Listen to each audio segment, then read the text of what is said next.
Hai Sobat KAB, melanjutkan sesi pertama dari video sebelumnya, kronologi Perang Siffin, kita masuk ke sesi lanjutan bab tahkim atau pengambilan keputusan melalui jalur perundingan yang berdasar pada Al-Quran.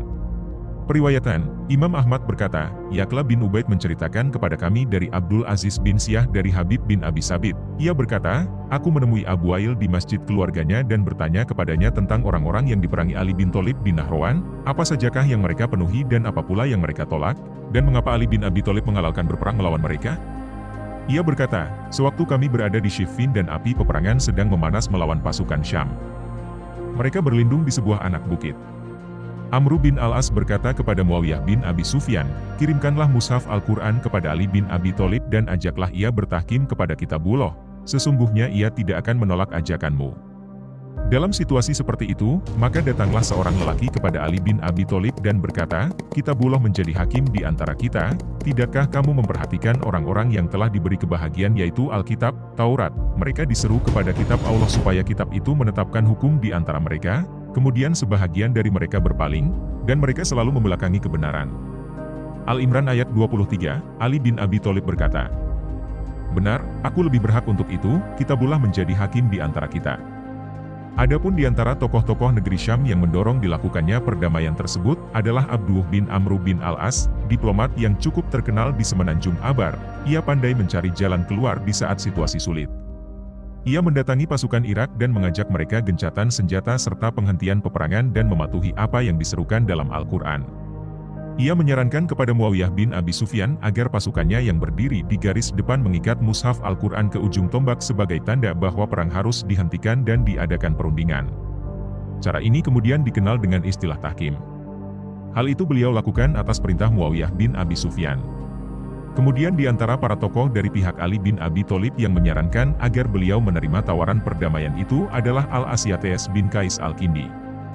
Saat itu mayoritas pasukan Irak dan pasukan Syam menyambut gembira rencana perdamaian ini, mereka berharap akan diperoleh kesepakatan yang dapat menghentikan pertumpahan darah di antara kaum muslim itu sendiri, karena sudah banyak menelan korban dari kedua belah pihak dalam pertempuran itu, khususnya pada 3 hari terakhir dan saat mencapai puncaknya pertempuran, yakni pada malam Jumat.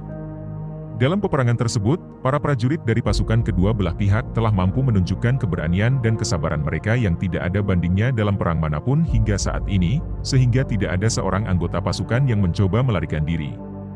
Bahkan kedua pasukan tetap bertahan sekalipun sudah banyak prajurit dari keduanya yang terbunuh. Adapun mengenai hal ini, sejumlah referensi dari Ibnu Sirin, Saif, dan lainnya menyebutkan bahwa jumlah korban yang gugur mencapai 70.000 orang, dengan perincian 45.000 orang dari pasukan Syam dan 25.000 orang dari pasukan Irak. Sedangkan jumlah pasukan dari kedua belah pihak, masing-masing berjumlah tidak kurang dari 90.000 prajurit. Al-Baihaqi telah meriwayatkan dari jalur Yakub bin Sufyan dari Abul Yaman dari Sofwan bin Amru ia berkata, pasukan Syam berjumlah 60.000 orang, yang terbunuh berjumlah 20.000 orang. Pasukan Irak berjumlah 120.000 orang, yang terbunuh berjumlah 40.000 orang. Al-Baihaqi membawa peristiwa ini kepada hadits yang diriwayatkan dalam Sohihain dari jalur Abdur Razzaq dari Ma'mar dari Hammam bin Munabbih dari Abu Hurairah. Imam Al-Bukhari meriwayatkannya dari hadits Syu'aib dari Az-Zuhri dari Abu Salamah dari Abu Hurairah dalam Syahih Al-Bukhari nomor 3608. Dan dari jalur Syu'aib dari Abu Sinad dari Al-Raj dari Abu Hurairah dari Rasulullah bahwa beliau bersabda, tidak akan datang hari kiamat hingga dua kelompok besar saling berperang, keduanya terlibat dalam pertempuran yang dahsyat padahal di awal mereka satu. Imam Ahmad meriwayatkan dari Ibnu Mahdi dan Ishaq dari Sufyan As-Sauri dari Mansur dari Ribi bin Hirasi dari Al-Baro bin Nahyah Al-Kahili dari Abdullah bin Masudi ia berkata, Rasulullah Shallallahu Alaihi Wasallam bersabda, perang dalam Islam akan berkecamuk setiap 35 atau 36 tahun. Jika mereka binasa maka binasalah semua, jika mereka menegakkan agama, maka akan bertahan selama 70 tahun. Peristiwa tahkim adalah sebuah istilah untuk sebuah kejadian sejarah yang berhubungan dengan Perang Siffin. Dalam kejadian ini Abu Musa Al-Asy'ari merupakan perwakilan dan juri bagi pasukan Kufah pasukan Imam Ali, dan Amr bin As merupakan perwakilan dari pihak pasukan Syam, pasukan Muawiyah. Kedua perwakilan ini melakukan perundingan untuk menyelesaikan perbedaan antara kaum muslimin satu dengan lainnya dan kedua pihak sepakat untuk memberikan pendapat sesuai dengan Al-Quran dan hadis. Usulan perundingan diajukan dengan tipu daya Amr bin As dan Muawiyah dalam rangka menyelamatkan pasukan mereka dari pasukan Ali. Kesepakatan bertahkim. Guna menyelesaikan konflik peperangan terbuka antara kelompok pasukan Ali bin Abi Thalib dengan kelompok pasukan Muawiyah bin Abi Sufyan, maka kedua belah pihak berupaya melakukan dialog yang dilaksanakan cukup alot dan panjang melalui ranah perundingan atau yang dikenal dengan sebutan tahkim. Dalam perundingan tersebut terjadi kesepakatan bersama, yakni masing-masing amir, yaitu Ali dan Muawiyah, harus mengangkat seorang hakim sebagai juru runding.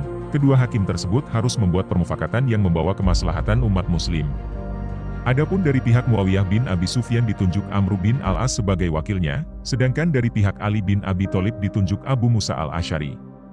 Sekalipun pada awalnya Ali bin Abi Thalib menunjuk Abdullah bin Abbas sebagai wakilnya, namun para Qurra, yakni kaum Khawarij, menolaknya, seraya mereka berkata, "Kami tidak menerima selain Abu Musa al-Asy'ari."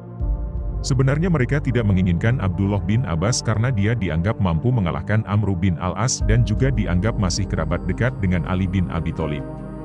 Mereka lebih menginginkan orang yang bisa lebih lunak untuk dapat mencapai perdamaian, oleh karena itu jatuhlah pilihan pada Abu Musa al-Asy'ari, seorang yang sudah tua dan baik hati. Namun demikian ada beberapa pendapat yang menyatakan bahwa sebenarnya di antara kedua wakil tersebut terdapat jalinan permufakatan untuk menjatuhkan kedua pimpinan yang bertentangan itu, yakni Ali bin Abi Thalib dan Muawiyah. Dalam tahkim terhadap Al-Quran pertama antara Abu Musa Asy'ari dengan Amr bin Al-As yang berlangsung pada tanggal 13 bulan Safar 37 Hijriah, tercapai kesepakatan untuk tidak saling menyerang yang mereka tuangkan dalam bentuk persetujuan tertulis. Setelah itu pada 6 bulan berikutnya, yaitu pada bulan Ramadan 37 Hijriah atau bulan Februari tahun 658 Masehi, mereka melaksanakan pertemuan kembali di kota Asru, sebelah timur Syria guna membahas persoalan perselisihan mereka. Dalam kesempatan itu Amr bin Al-As berusaha keras untuk membujuk Abu Musa al-Asy'ari dengan senantiasa memuji Abu Musa al-Asy'ari.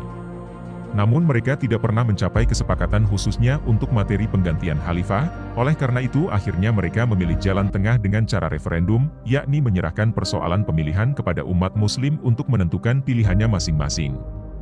Amr bin Al-As menginginkan agar Abu Musa al-Asy'ari yang mengumumkan lebih dulu hasil perundingan itu.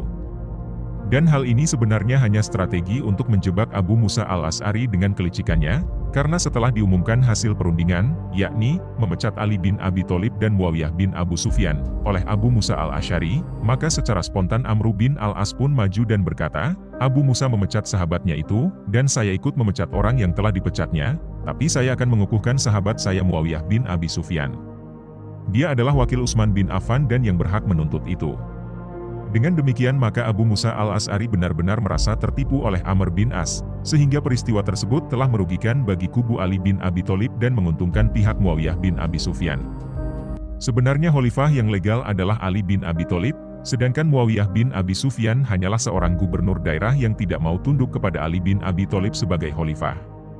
Dengan digelarnya tahkim ini kedudukan Muawiyah bin Abi Sufyan naik menjadi khalifah resmi. Tidak mengherankan jika keputusan ini akhirnya ditolak oleh Ali bin Abi Thalib dan beliau tidak mau menyerahkan jabatannya hingga mati terbunuh pada tahun 661 Masehi. Kedua perwakilan mengambil keputusan bahwa Amr bin As harus menurunkan Muawiyah dan Abu Musa al-Asy'ari harus menurunkan Ali dari kursi kekhalifahan dan akan dipilih oleh musyawarah. Amr bin As menyuruh Abu Musa al-Asy'ari untuk maju terlebih dahulu mengumumkan hasil musyawarahnya yakni mencopot Ali.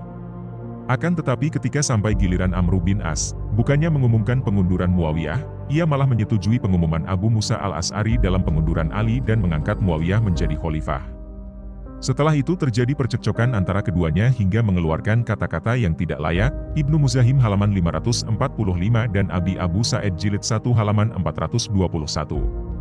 Menurut riwayat Yaqubi, julukan Amirul Mukminin dilekatkan kepada Ali ketika penulisan surat perjanjian damai antara para utusan kedua pasukan. Terjadilah perdebatan, di mana As-As adalah termasuk salah seorang yang menginginkan julukan ini dihapus dalam surat tersebut dan Malik Astar mengajukan protes keras. Tanggal tahkim pun ditentukan hingga akhir bulan Ramadan, dan kota Daumatul Jandal ditetapkan menjadi tempat tahkim tersebut. Isi dan kandungan dari surat perjanjian damai tersebut adalah: 1. Kedua pihak harus rela dengan apa yang diputuskan oleh Al-Quran dan merujuk kepadanya pada masalah-masalah yang diperdebatkan. 2. Ali dan pengikutnya harus memilih Abu Musa al-Asy'ari sebagai pengawas dan hakim. Begitu juga Muawiyah harus memilih Amr bin As. 3. Jika dalam Al-Quran tidak ditemukan penyelesaian dari perbedaan yang terjadi, hendaklah merujuk kepada sunnah dan perbuatan Nabi Shallallahu Alaihi Wasallam. 4. Tidak akan menyinggung hal-hal yang menyebabkan perpecahan dan tidak mengikuti hawa nafsu. 5. Nyawa, harta dan harga diri kedua perwakilan harus terjaga selama tidak melewati batasan haknya. 6. Jika salah seorang dari kedua perwakilan meninggal dunia sebelum menjalankan tugasnya, maka pemimpin dari kedua pihak hendaklah memilih salah seorang sebagai penggantinya. 7. Jika kedua perwakilan tidak melaksanakan apa yang menjadi sumpahnya, maka umat berhak untuk tidak mengikutinya. 8. Mulai dari dibuatnya surat perjanjian damai sampai masa waktunya berakhir, maka nyawa, harta dan harga diri masyarakat tetap terjaga dan aman. 9. Seluruh senjata harus disimpan, tidak digunakan, sampai masa akhir perjanjian dan setiap jalan haruslah aman. Dalam masalah ini, tidak ada perbedaan antara yang hadir maupun yang tidak hadir di waktu perjanjian damai. 10.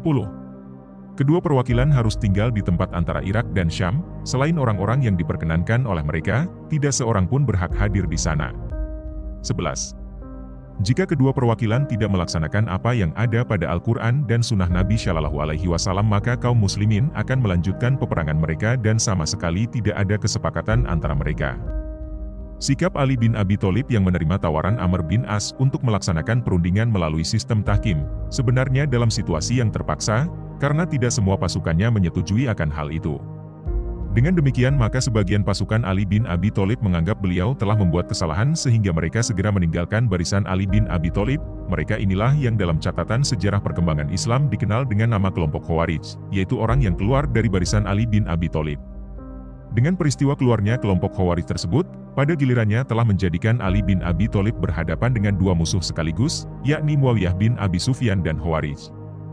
Sehingga Ali bin Abi Thalib memutuskan untuk menghancurkan kaum Khawarij yang bermarkas di Nahrawan. Hal ini tentu sangat merepotkan pasukan Ali bin Abi Thalib. Sementara itu dengan kondisi pihak Ali bin Abi Thalib seperti itu sangat menguntungkan bagi Muawiyah bin Abi Sufyan, karena pihaknya lebih memiliki kesempatan untuk memperluas dan memperkokoh kekuasaannya hingga akhirnya mampu menguasai daerah Mesir. Dengan demikian, akibatnya sangat fatal bagi pasukan Ali bin Abi Thalib, di mana kekuatan tentaranya semakin melemah, namun sebaliknya bagi pasukan Muawiyah bin Abu Sufyan malah terus menjadi semakin bertambah besar. Dikarenakan kondisi kekuatan pihak pasukan Ali yang semakin menurun, maka dengan terpaksa Khalifah Ali menyetujui perjanjian damai dengan Muawiyah, yang secara politis berarti Ali telah mengakui keabsahan kepemimpinan Muawiyah atas Syria dan Mesir. Begitu pula kelompok Muawiyah terus berusaha sekuat tenaga untuk merebut kekuasaan umat dari pengikut-pengikut Ali bin Abi Thalib. Sementara itu kaum Khawarij yang menganggap bahwa Ali bin Abi Thalib, Muawiyah bin Abi Sufyan, dan Amr bin al-As sebagai sumber dari pergolakan-pergolakan yang terjadi. Maka akhirnya mereka merencanakan untuk membunuh ketiganya pada waktu yang bersamaan, yaitu pada saat waktu subuh tanggal 17 Ramadan 40 Hijriah.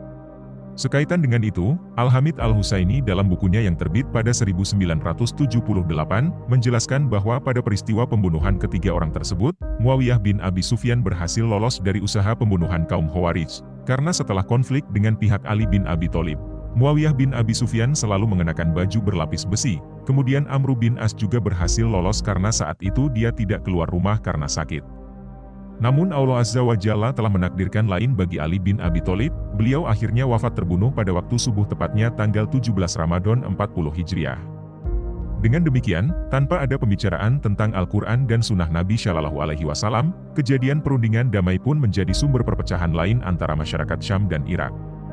Hasil terpenting dari tahkim ini bagi masyarakat Syam di kemudian hari adalah masyarakat Syam menganggap Muawiyah sebagai Amirul Mukminin. Sekelompok dari pengikut Ali, sejak dari awal menentang perundingan damai tersebut dan menganggap bahwa hal itu adalah langkah mundur dari agama dan keraguan dalam iman adalah orang-orang yang masuk dalam kelompok Khawarij. Sebagian juga dengan alasan dua ayat Al-Quran, yakni, Al-Maidah ayat 44 dan Hujurat ayat 9, menginginkan berlanjutnya perang dengan Muawiyah dan menganggap kafir bagi siapa saja yang menerima perundingan damai serta diminta hendak segera bertaubat. Mereka menginginkan Ali untuk bertobat dari kekufuran ini dan membatalkan semua syarat yang diajukan oleh Muawiyah. Akan tetapi Ali tidak menerima untuk menolak perundingan damai. Setelah berakhirnya perang dan kembalinya Ali ke Kufah dan Muawiyah ke Syam, para penentang perundingan damai berpisah dari Ali dan pergi ke kawasan Haruro dekat dengan kota Kufah. Dalam kisah ini terdapat banyak sekali pelajaran besar yang bisa kita ambil. Sebagian sumber tidak bisa kami lampirkan karena berupa audio, tanya jawab, dan file-file rekaman, yakni 1. Kelompok Muawiyah adalah kelompok yang menyempal dari ketaatan kepada Khalifah Ali, walaupun mereka memiliki hujjah yang kuat untuk mempertahankan argumennya, yakni menuntut darah Utsman sebelum baiat, yang pada dasarnya mereka adalah para sahabat yang salah dalam berijtihad, dan tetap mendapatkan satu pahala. Yang semoga Allah ampuni segala dosa-dosanya.